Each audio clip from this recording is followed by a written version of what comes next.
Hello friends, ನಾನಿವತ್ತು sambar powder ಬಳಸಿ ಸಾಂಬಾರ್ ಮಾಡೋದನ್ನು ತಿಳಿಸ್ಕೊಡ್ತಾ ಇದ್ದೀನಿ. ಮೊದಲು ಒಂದು ಕುಕ್ಕರ್ನಲ್ಲಿ ಅರ್ಧ ಕಪ್ ಬೇಳೆ, 2 ಮೀಡಿಯಮ್ ಸೈಜ್ ಟೊಮೆಟೊ, 1 ಈರುಳ್ಳಿ, 6 ಎಸಳು ಬೆಳ್ಳುಳ್ಳಿ, ಸ್ವಲ್ಪ ಉಪ್ಪು ಹಾಗೆಯೇ ಸ್ವಲ್ಪ ನೀರನ್ನು ಸೇರಿಸ್ಕೊಂಡು ಬೇಯಕ್ಕಿಟ್ಟಿದ್ದೀನಿ. 3 ವಿಜಲ್ ಆದ ಕೂಡಲೇ ಮತ್ತೆ ಇದಕ್ಕೆ ಉಳಿದಿರೋ ತರಕಾರಿನ ಸೇರಿಸ್ಕೊಳ್ತೀನಿ.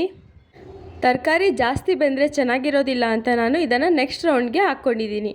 ನಾನು ನುಗ್ಗೆಕಾಯಿ, ಬೆಂಡೆಕಾಯಿ, ಆಲೂಗಡ್ಡೆ ಹಾಗೆ ಸಿಹಿಗೆಣಸನ್ನು ಸೇರಿಸ್ಕೊಂಡಿದ್ದೀನಿ.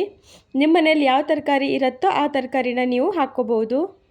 ತರಕಾರಿ ಹಾಕಿ 1 ವಿಜಲ್ ಆದಮೇಲೆ ತೆಗೆದ್ರೆ ಕರೆಕ್ಟ್ ಆಗುತ್ತೆ. ನಂತರ ಒಗ್ಗರಣೆಗೆ ರೆಡಿ ಮಾಡ್ಕೋಬೇಕು. ಒಂದು ಬಾಣಲಿಯಲ್ಲಿ ಎಣ್ಣೆ ಹಾಕಿ ಎಣ್ಣೆ ಬಿಸಿ ಆದ ಕೂಡಲೇ ಅದಕ್ಕೆ ಸಾಸಿವೆ, ಜೀರಿಗೆ, ಕರಿಬೇವು ಹಾಗೆ 2 ಚಮಚ ಸಾಂಬಾರ್ ಪೌಡರನ್ನು ಹಾಕ್ಕೊಂಡಿದ್ದೀನಿ. ನಾನು MTR ಸಾಂಬಾರ್ ಪೌಡರನ್ನು ಯೂಸ್ ಮಾಡಿದ್ದೀನಿ. ನಿಮ್ಮ ಮನೇಲಿ ಯಾವ ಸಾಂಬಾರ್ ಪೌಡರ್ ಇರುತ್ತೋ ಅದನ್ನೇ ಹಾಕ್ಕೊಳ್ಳಿ.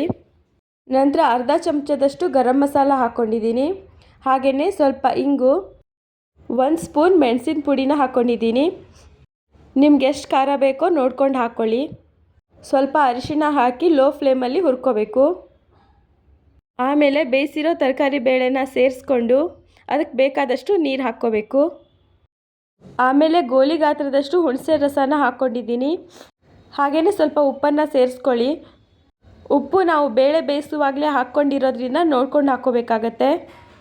ಲಾಸ್ಟಿಗೆ ಸ್ವಲ್ಪ ಕೊತ್ತಂಬರಿ ಸೊಪ್ಪನ್ನು ಹಾಕಿ 5 ನಿಮಿಷ ಕುದಿಸ್ಕೊಂಡ್ರೆ ಸಾಂಬಾರು ರೆಡಿ ಆಗುತ್ತೆ.